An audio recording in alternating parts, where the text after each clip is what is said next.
मित्रांनो, उद्या तुमचा एखादा मित्र जर तुमच्याकडे येऊन म्हणाला की तेरा भाई है ना रिलायन्स कंपनी का मालिक है, तर तुम्ही त्याच्यावर नक्की हसाल. तुम्ही म्हणाल रिलायन्स कंपनी तर अंबानीची आहे. पण थांबा, कदाचित तुमचा भाई ना खोटं पण बोलत नसेल.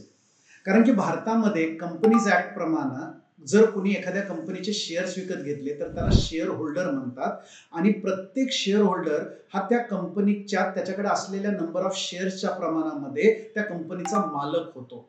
सो उद्या जर तुमच्या भाईकडे 100 शेअर्स असतील रिलायन्स कंपनीचे, तर तो पण त्या कंपनीचा शेअर होल्डर झालेला आहे.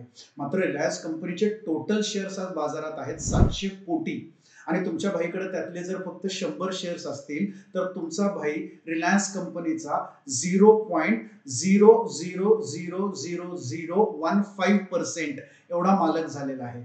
पण काही असो, तुमचा भाई खोटं तर नाही बोलत आहे ना.